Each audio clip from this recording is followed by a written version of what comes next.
됐어? 네. 똑같았어? 네.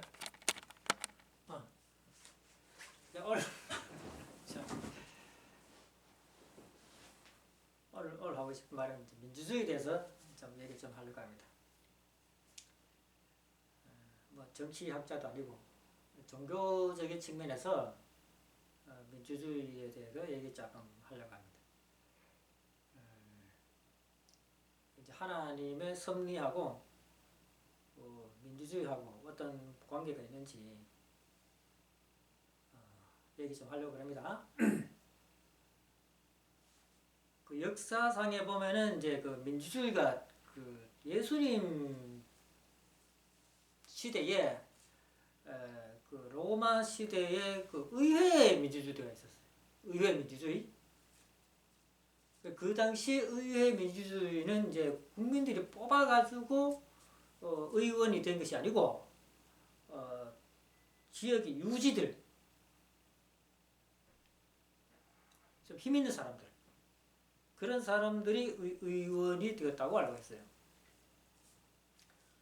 그러니까 그 의회 민주주의, 국민 민주주의가 아니고 의회 민주주의라고 이제 알고 있습니다.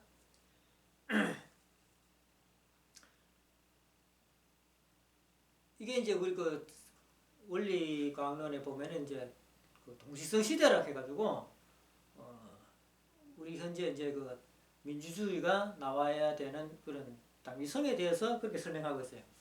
그 예수님 시대에 이제 민주주의가 있었다라는 것이고, 또 지금 이제 민주주의 시대가 있다는 것은 또 재림 메시아 시대다, 이렇게 이제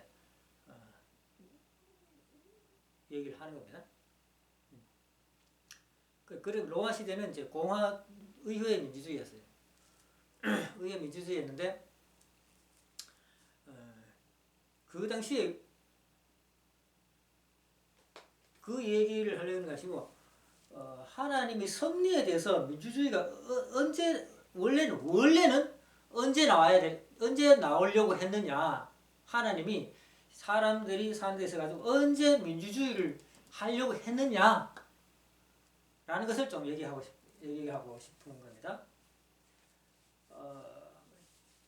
성경에는 민주주의라고 나와 있지는 않아요. 나와 있지 않는데 하나님의 말씀을 생각해 보면은 그때 민주주의를 했지 않았을까? 라는 내용은 있어요. 뭐냐면은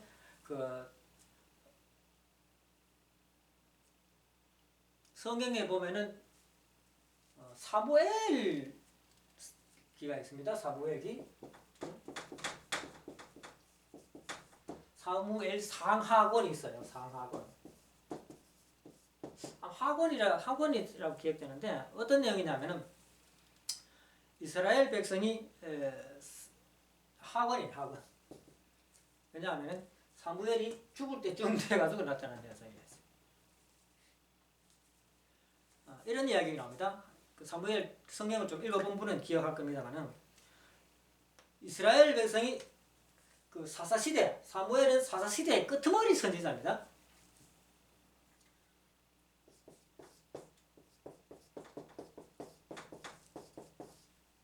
모세가 출애굽해가지고 이제 가나안으로 들어간 다음에 들어갈 때는 2세 여호수아하고 갈렙을 중심한 2세 그룹이 그 가나안에 들어갑니다. 가나안에 들어가지고 가나안 7족을 멸한 다음에 그 지역에 그 12지파가 땅을 나누어가죠. 땅을 나눠가지고 그때부터 사사시대 400년이 지나갑니다. 사사시대 400년. 사사시대 400년은 뭐 이렇게 되나? 요즘으로 말로 표현하면은 지방 통치시대. 지금 말로 뭐예요? 지방자치시대. 사사시대는 요즘 말로 하면 지방자치시대. 왜 그러냐면은 그때는 중앙정부가 없었어요. 우리 지금 중앙정부가 있잖아요. 근데 중앙정부가 있는데 지방에서 또 이렇게 정책을 시행하잖아요. 근데 그때는 중앙정부는 없었지만은 지역에서 자체적으로 그 지파 안에서 뭔가를 해결하려고 그랬어요. 그러니까 그 이스라엘 백성들이 사는데 그 지역에 왕은 없는데 12지파가 땅을 이렇게 나누어 살면서 그 지방 자치 지파의 지파장이지. 지파장을 중심으로 해가지고 살았어요. 지방 자치제. 근데 우리나라도 그렇지만 지방 자치제에서는 뭐가 있어요?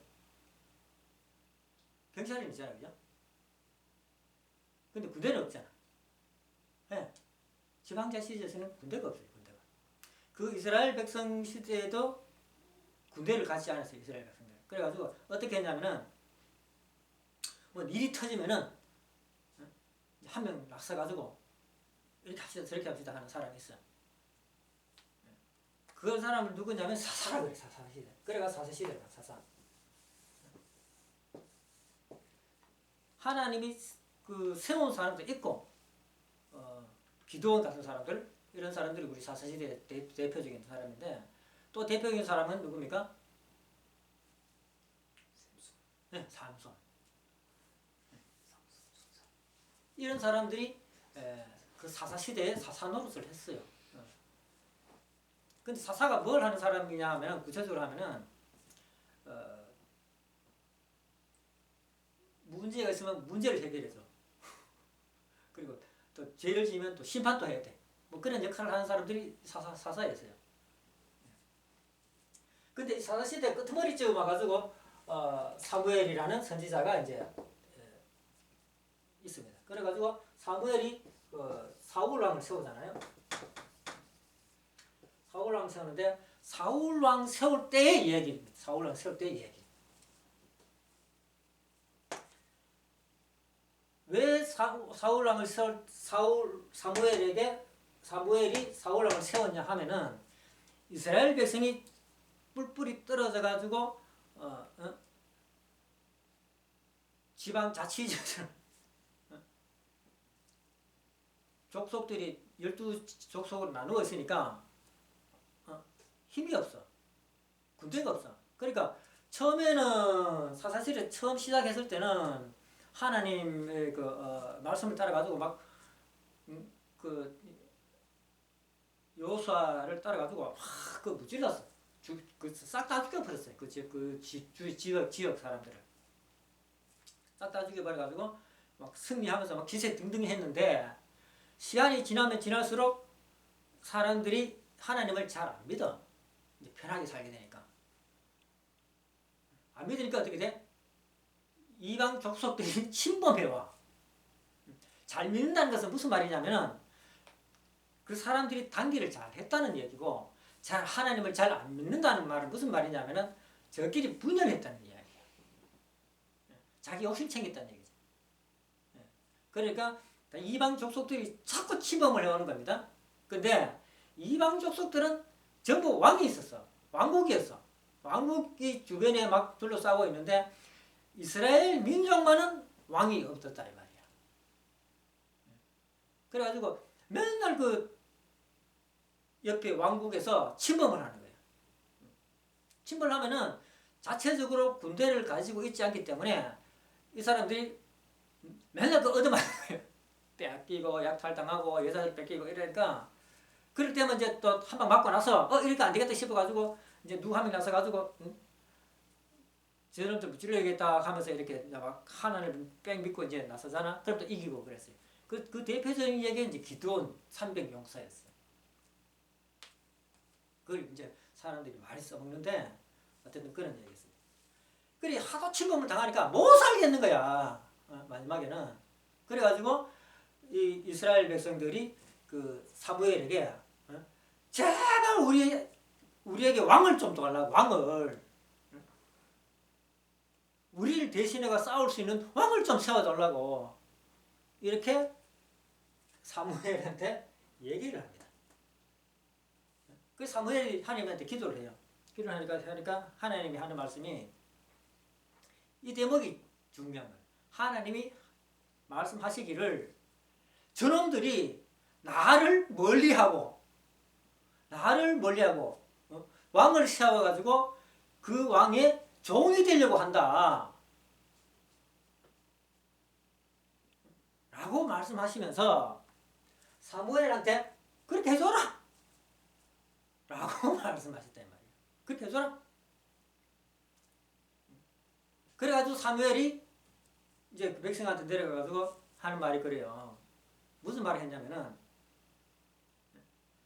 너희들이 왕을 세우면은 이 왕이 너희 자녀들을 데리고 가가지고 자녀들 데리고 가가지고 병거 앞에 세울 거야. 병거 앞에. 병거가 뭐예요? 병거? 말구르마, 전차 이런 걸 이제 병거라 그래. 그 앞에 세울 거야. 너희 자녀들을 그 앞에 세울 거야. 그리고 너희들 땅 그 11조씩 다 내놔야 돼. 땅 내놓고 또 세금 11조씩 다 내고 양 있으면 양 11조 다 내내고 너희들 집에 이쁜 애들 잘생긴 애들 있으면 다 그 데리고 가가지고 왕이 심부름 시킬 거야. 이렇게 여러 가지 몇 가지 얘기를 해. 그런데 그래도 이 이스라엘 백성들이 뭘 하냐면 그래도 좋겠네. 우리를 위해서 싸울 수 있는 왕을 세워주세요라고 얘기한단 말이에요. 우리를 위해서 싸울 수 있는 왕을 주세요. 하도 이 민족이 이제 침범을 많이 하니까. 그래가지고 그럼 누굴 세우지? 하면서 이제 있는데 하나님은 이제 사울 왕을 세우라고 합니다. 그 사울이 이제 막 기골이 7척이네. 몸이 7척이네 돼. 몸이 7척. 기골이 장대하고 사람이 순수하고 신앙을 잘 했는가 봐. 그래가지고 그 사울을 왕세하라 해가지고 사무엘이 사울을 왕을 세웁니다. 이 왕 세운 내용이 중요한 게 아니고 하나님의 말씀을 한번 가만히 따져보자 말입니다. 저놈들이 나를 멀리하고 있어요. 하나님을 멀리하고 저들이 왕을 세워가지고 거기에 종이 되려고 한다. 그렇다면 그럼 너만도 해줘라. 저놈들 원하니까 해줘라. 라는 말이었어요. 이 말을 가만히 생각을 해봐야 돼. 하나님 말. 저놈들이 자기들이 왕을 세워가지고 거기에 종이 되려고 한단 말이에요.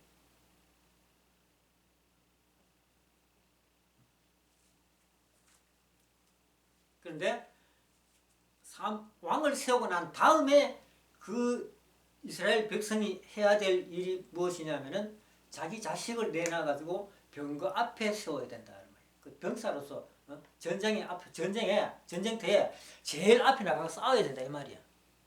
병거 앞에 세웠다는 말은. 또 세금도 내놔야 돼. 양도 내놔야 돼. 이쁜 애들도 내놔야 돼. 이게 어떻게 보냐면은 전쟁이 터지면은 왕을 세우나 안 세우나 무조건 내놔야 될 것들이야.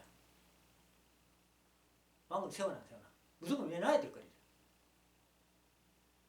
전쟁 터지면 어떻게 돼? 늙은 아버지가 싸우러 갈 수 없잖아. 그 어떻게 돼? 젊은 애들이 가서 싸워야 된다는 얘기야. 그러면 그 뒷바라지 하려고 어떻게 돼? 돈 내놔야 되지. 먹을 거 갖다 줘야 되지. 그 밑에 일할 애들 붙여줘야 되지. 또 무기 만들어가지고 막 대놔야 되지.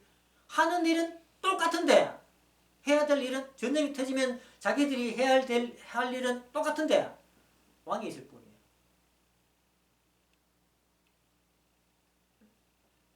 자기들이 전쟁을 자발적으로 준비하지 않고 왕세가지고 왕한테 맡겼다. 그 우리는 난 거기에 종이 될 거야 라는.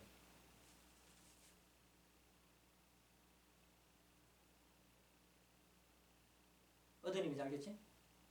전쟁이 터지면 우리들이 해야 될 일, 그 이스라엘 백성들이 해야 될 일은 똑같아. 맨 자식들 내놔야 되고 돈 내놔야 돼. 똑같단 말이야. 근데 왕이 있으니까 그걸 미리 내놔야 되는 거야. 미리. 왕한테 갖다 바쳐야 된다. 그때부터 이제 강제로 내놔야 된다. 안 내놓으면 어떻게 돼? 그때부터는 왕권이 세워야 되기 때문에 어떻게 돼? 이제 내놔라 이제. 그게 이제 종이 되는 거지. 그 왕의 종이 된 거예요. 이제 왕이 이제 막 뺏어가는 거예요. 안 내놔 이래가지고 뺏어간다. 자, 이 앞에 하고 왕이 있을 때하고 없을 때하고 뭐가 차이 났을까요?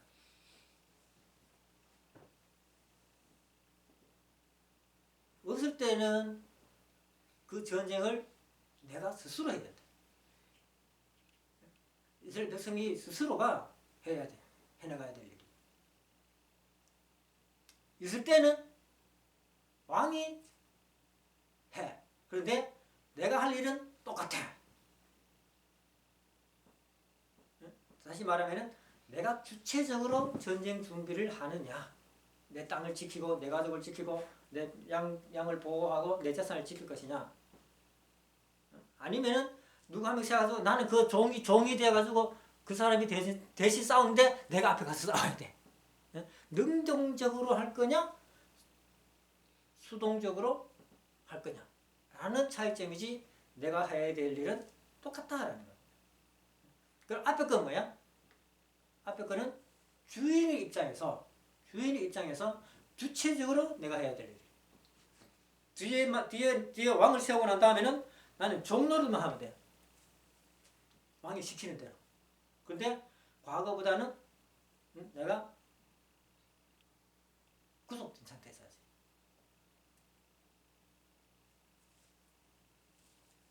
주체적인 게 뭐예요? 그죠? 왕 세우기 전에 이스라엘 백성들은 어떤 상태였냐면은 12지파가 누가 쳐들어오면은 12지파가 의논해가지고 누가 한 명 세워가지고 군사 모아가지고 이렇게 가서 싸웠어. 그런데 하나님을 잘 믿고 싸우면은 이겼는데 하나님을 안 믿고 싸우면은 졌어. 400년 동안 계속 그 노릇한 거예요. 하나님을 잘 믿다가 싸우면은 잘 믿고 싸우면은 이기는데 하나님을 안 믿고 싸우면 져. 이게 400년 동안 계속 일어나는 일이라서.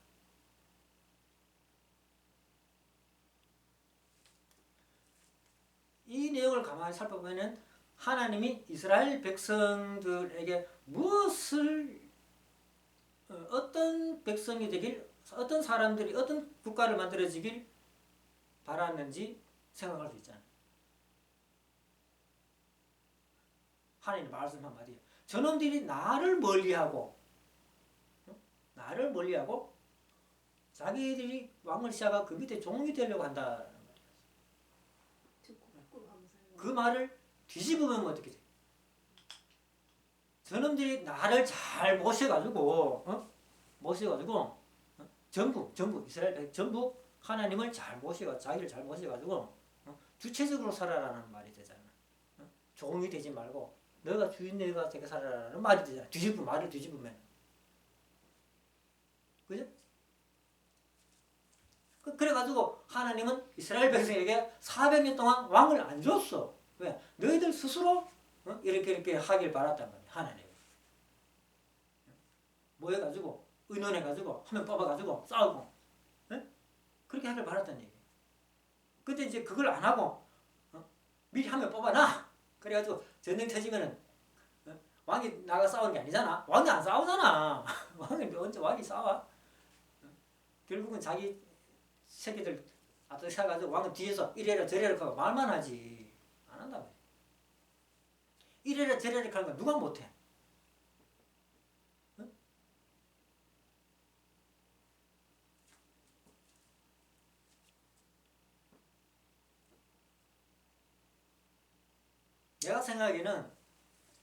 내가 보기에는 하나님은 그때 이미 이스라엘 백성이 민주주의를 하길 바랐다. 그때 바랐다. 바로 각자가 전부 이스라엘 백성들 전부 하나님을 믿는 족속들이잖아. 그 한 부모 한 조상을 가진 후손들이었단 말이야. 그러니까 누가 뭐 위에 있고 누가 밑에 있고 그런 게 없었어요. 전부 같은 후손이었어. 그 각자가 전부 하나님을 믿으면은 전부 하나님의 백성이 되는 거지. 바로 그걸 400년 동안 지켜줬대. 화합하고 스스로 화합해가지고 자기들끼리 대표를 세우고 그 대표가 뭐 하고 세금 자기 스스로 내고 전쟁 준비 스스로 하고 자기 자식 스스로 군대 만들어가지고 준비하고 이렇게 하길 바랐다. 그게 뭐냐? 그 형태가 어떤 형태예요? 지금 우리가 민주주의 사회가 그렇다는 얘기예요. 민주주의 사회가. 대표적인 국가가 뭐예요? 미국이죠. 미국 그 뭐야? 헥사고지, 헥소고지야? 헥소고지 그 영화 보면 그 주인공이라고 하잖아. 주인공은 의무병으로서 가가지고 사람들 뭐 70명이나 이제 하룻밤새 구해내는데 그보다 더 중요한 앞에 내용이 있어요. 이웃에 보면 전부 자기 또래가 나가지고 전쟁 가서 좀 다 죽어. 다 죽는데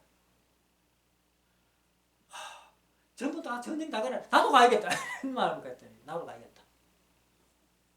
나도 전쟁 가가지고 나도 뭐가 도움이 되야겠다. 나라에 도움이 되야겠다라고 이야기해. 근데 가니까 난 총은 못 잡겠어. 그래가지고 의무병원에 가지고 가는데 굉장히 중요한 말이에요.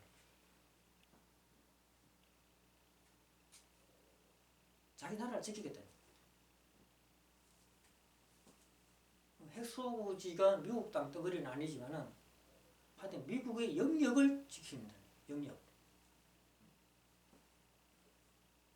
우리가 이제 민주주의니까 우리는 지금 우리나라 땅덩어리만 이렇게 지킨다고 이렇게 자꾸 생각하는데 미국은 자기 나라 땅덩어리 지키는 게 아니고 자기 영역을 지켜요. 영역. 그래가지고 우리나라에도 군대를 파견시키고 막 어디 북미도 파견시키고 얼마나 많이 미국 군대를 많이 파견시켜요. 그 영역. 자기 나라 땅덩어리 아닌데요. 큰 영향권을 그걸 지키려고 한단 말이에요. 근데 그거 가지고 이제 헥소고지도 그런 거잖아. 그거 가지고 내가 한 목숨 바친다는 말이에요.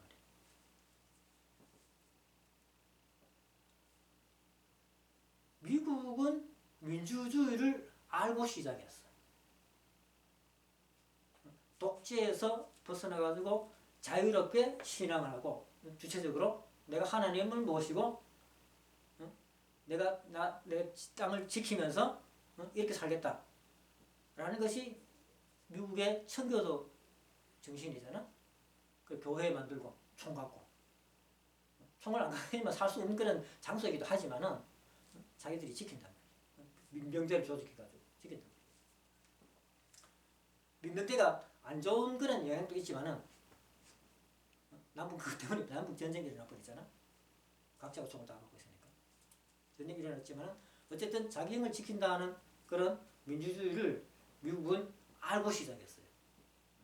그러니까 미국은 민주주의가 잘 되고 있어요. 법도 민주주의에 맞게 잘 만들어놨고.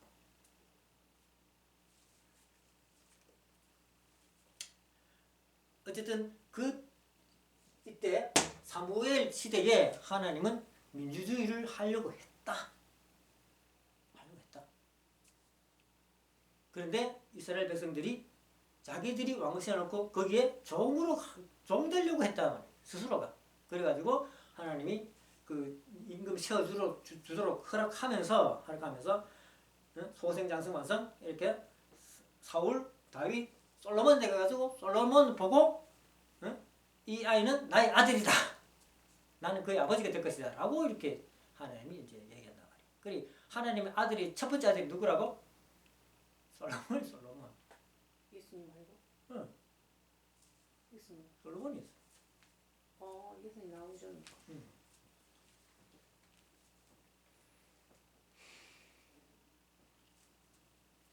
하나님 왕국을 이제 그렇게 만들려고 했는데 이제 솔로몬이 타락해가지고 이제 그 실패로 갔지만은 어쨌든 솔로몬이 하나님의 아들이었다. 예수님은 우리가 이제 구세주로 온 이제 측면에서 보니까 독생자다라고 이제 말하는 겁니다. 그때 하려고 했다. 그 민주주의를.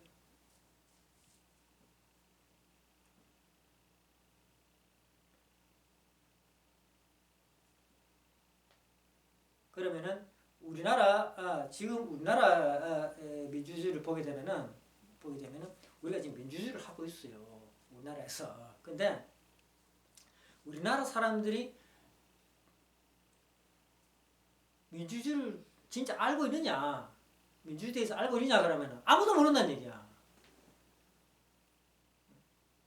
민주주의를 우리나라 사람들은 아무도 민주주의를 몰라요. 아무도 민주주의를 몰라. 왜 민주주의를 모르냐면은 아무것도 모르는 데서 하나님의 축복 속에서 민주주의 생활을 하게 됐다. 하나님 축복 속에서. 왜 하나님 축복이냐면은 이승만 대통령 시대에 그 정부 요원들이 전부 기독교 신자들이었어요. 주요 장관 그 정부를 이끌어가는 주요 요직이 50명이 기독교인들이었어요.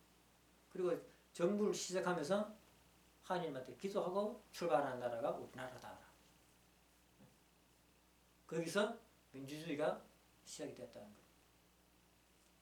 그러니까 우리는 민주주의를 원하지 않았어. 우리는 왕정을 원하는 것도 아니고 민주를 원하는 거. 우리 백성은 그냥 잘 살기만 해도 했는데 위에서 위정자들이 서로 그때 이제 막 좌파 우파 싸웠는데 어쨌든 이승만 박사가 대통령이 되어가지고 이승만 박사는 미국 문물을 먹었기 때문에 미국 민주주의를 우리나라에 가지고 가지고 출발했던 얘기. 그러니까 우리나라 사람들이 원하는 민주주의가 그런 우리나라 사람들이 민주주의를 원해가지고 한 것은 아니었어요. 그런 상태에서 아빠나 너희들이 그냥 태어나고 산 것뿐이야. 우리는 이런 삶을 살아야 돼라는 그런 교육을 전혀 받지 못했어. 민주주의는 이런 바탕에서 태어났고 민주주의는 이런 거야 라고 하면서 교육받지 못했어.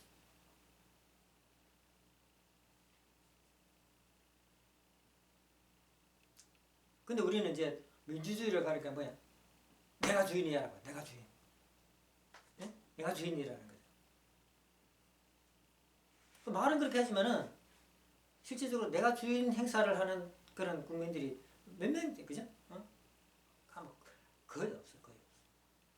그래도 그 중에 민주주의를 좀 깨치가지고 하는 사람들은 뭐 나름대로 이제 주인 노릇 하려고 하는데 대체로 보면은 민주주의를 도용해가지고 자기 이익을 추구하는 데 써먹고 있다. 스탈린, 막스 레닌, 스탈린이 이런 말을 했잖아요. 민주주의를 뒤집어 엎을 때까지 민주주의를 외쳐라. 민주주의를 뒤집어 엎을 때까지 민주주의를 외쳐라. 그러니까 민주주의는 뭐야? 내가 주의를 하기 때문에 뭘 해도 상관없지 않냐? 나쁜 짓 해도 내가 주인인데 하면 이런 놈들이 좌파 놈들이지. 민주주의를 부수면서도 내가 주인인데 이 말이 이제 민주주의라고 착각하는 우리 전부 그렇게 알고 있잖아. 그 사람들이 하는 행동이 민주주의를 부수는 행동을 할지라도 내가 주인인데 말은 맞잖아. 이게 이제 잘못된 거지.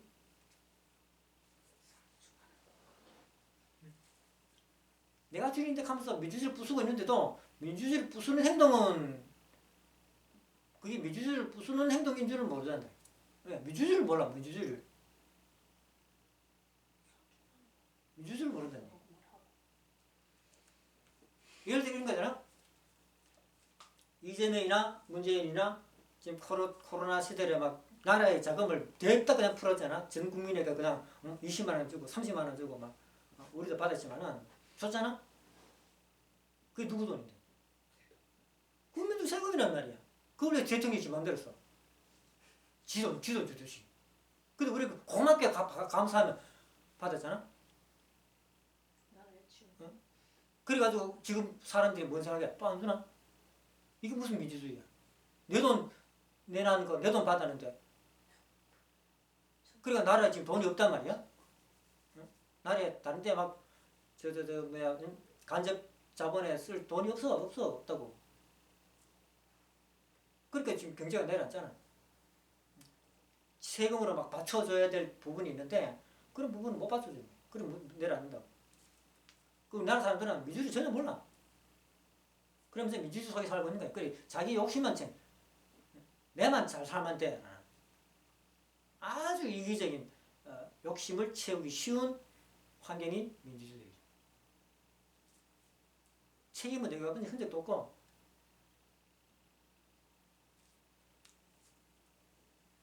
자, 그러면 하나님 말씀으로 다시 돌아가가지고 저놈들이 나를 멀리하고 있단 말이야. 저놈들이 나를 멀리하고.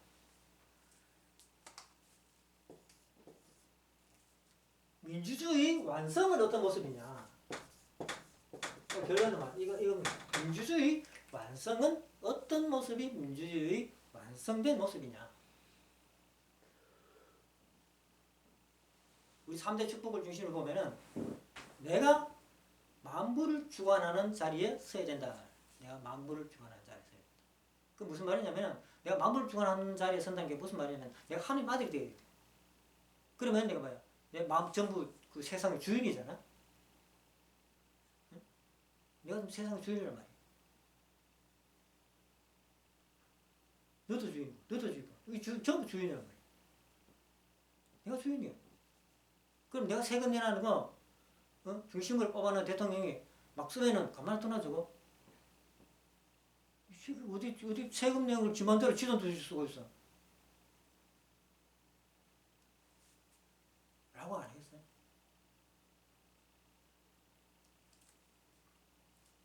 그 함부로 돈 쓰겠어요? 그 공금인데? 지돈 주듯이.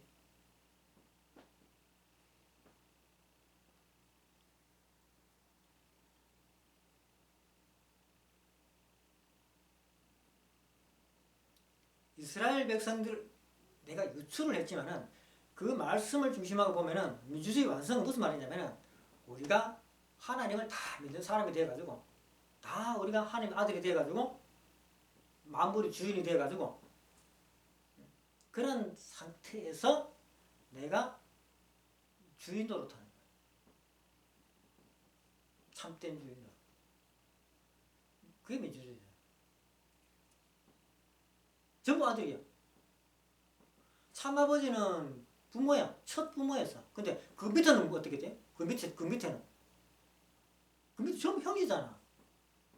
3대, 4대 내려갖고 뭐야. 전부 형제란 말이야. 그럼 아무리 후계자를 세운다 하더라도 거기 삼촌도 있을 거야. 삼촌 말 무시할 수 있어?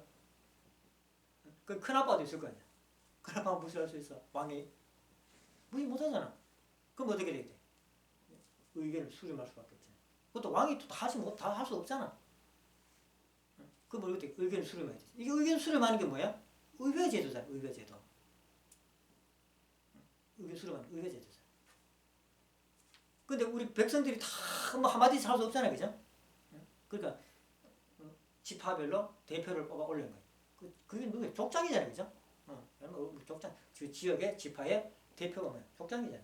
족장이 올라가는 거야. 올라가가지고 왕 앞에 가지고 정책이 돼가지고 이제 정책 방향성이 돼가지고 이쪽 방향으로 가야 된다. 저쪽 방향으로 가야 된다. 막 난상 토론이 될 거 아니야. 왜? 어떤 정책이든 좋은 점도 있지만은 나쁜 점도 분명히 있다는 거야. 그 정책하면 우리 이렇게 나쁘게 되는데 이 공항이 오잖아. 그러면은 공항은 좋아. 우리 소금 때문에 못 살겠어. 이거 소금도 문제 해결했단 말이야. 이렇게 주장을 할 수 있잖아. 그럼 뭐 소금 제거를 위해 가서 뭐 방벽을 쌓든지 뭐 또 그 문제도 해결해줘. 이런 식으로 의견을 수렴해 가지고 최종 결론은 누가 내? 왕이 내겠지. 왕은 그런 거야. 그래가지고 자 합시다 하면서 의장처럼 이렇게 하는 것이 왕이다. 좀 내려가. 이게 민주주의죠. 그럼 전쟁 터지면 어떻게 해요? 미리 전쟁 준비를 해놔야지. 11조 계속 내야지. 내 11조 계속 내야 돼. 나라에 계속 내야 돼. 미리. 그리고 어떻게 돼? 군사훈련 미리 받아놔야 돼. 전쟁 터지면 싸우고 이겨야 되니까. 왜? 내 재산, 내 가족 지켜야 돼. 내 땅 지켜야 돼. 스스로. 그게 민주주의죠. 민주주의. 근데 요즘 그것도 안 하려고 하잖아요. 남자들이 의무, 우리나라 이제 의무, 모병제로 바꾸려고 하잖아. 모병제로. 그럼 돈을 더 내놔야 되지. 돈을 더 내놔야 되지. 바꾸려고 하네, 바꾸려고. 모병제로 하잖아. 그럼 지주머니에 돈을 더 내놔야 돼. 안 가는 대신에. 안 그 대신에 돈을 더 내놔야 돼. 얼마나 돼야 될지 몰라. 국방비가 더 올라가. 국방비가 엄청 올라가는 거지.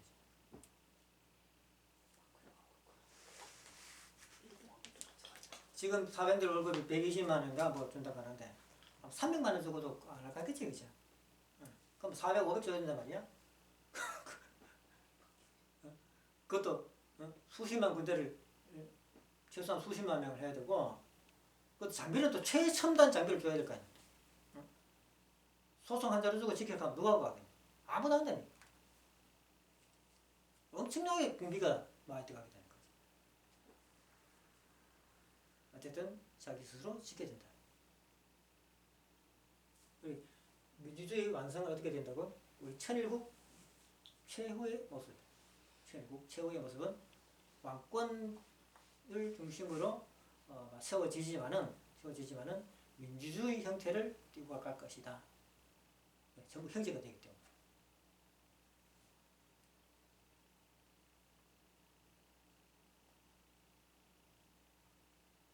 민주주의에 대해서 이해돼? 좀 이해가 부족한가? 말 주변에 좀 없어가지고. 스스로 다 얘기를 해야 된다. 결정하고. 민주주의 얘기는